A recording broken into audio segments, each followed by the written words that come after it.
गजपति जिला गोसाणी ब्लॉक सदर महकुमा ब्लॉक कार्यालय सम्मेलन कक्षठारे ब्लॉक लक्ष्यपति दीदी मानक सम्मान सम्मेलन अनुष्ठित हो जाइए। ब्लॉक अध्यक्ष एन वीरराजु, बीडीओ अजय कुमार प्रधान, आरएम सभापति एस गजपति राव प्रमुख जोगदे लक्ष्यपति दीदी को सम्मान करथिले।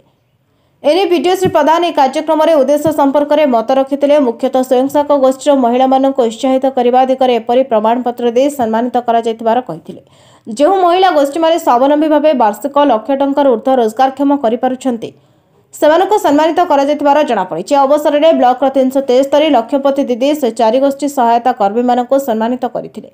एथिसह 3 गोटी जीपीएलएफ तथा लावण्यगढ़ खरसंडा एमएसपुर को सीआईएफ 2 पांठि 30 लाख टंका, विभिन्न पंचायत 20 गोटी एसएचजी को आवर्तन पांठि 15,000 लेखाएं एवं दारिद्र्य दूरीकरण पांठि बाबद को 10 गोटी सीएलएफ आंचलिक दल को 15 लाख टंकार चेक अनुदान रूपे प्रदान करा जायथिला। एही समस्त कार्यक्रम को गोसाणी बीपीएम सीएस तिरुपति परिचालना करथिबा बेले ब्लॉक कार्यालय कर्मचारी माने सहयोग करथिले।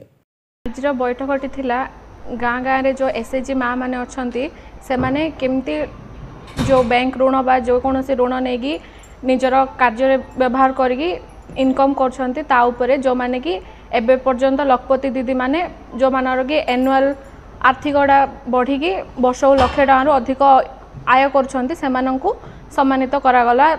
हमर बीडीओ सार, चेयरमैन सार और आरएमसी रो प्रेसिडेंट सार समस्तंकर अध्यक्षतार आज एही मीटिंग करा जायथिला।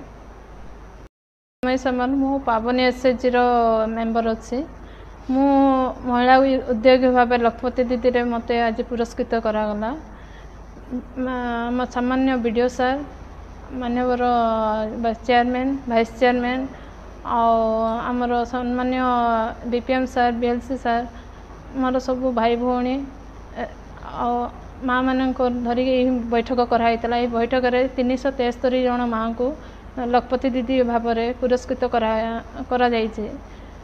माँ मानकर किपरि तांकर व्यवसाय अधिक रु अधिक उन्नति हो बोली यही बैठक में समस्त ब्लॉक अध्यक्ष बीडीओ सार उत्साहित करिकी सम्मान पत्र प्रदान कले।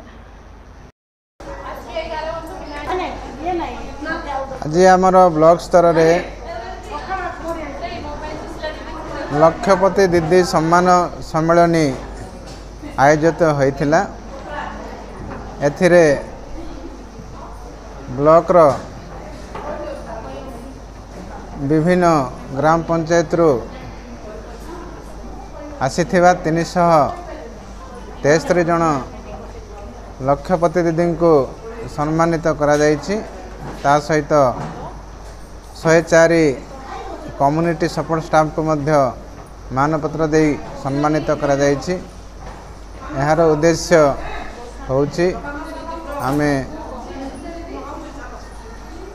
स्वयं सहायक गोष्ठी महिला माननकु सम्मान दे उत्साहित करिबा जाफल कि से भविष्य में आहुरी आर्थिक भाव स्वावलंबी होगा प्रयास करेंगे।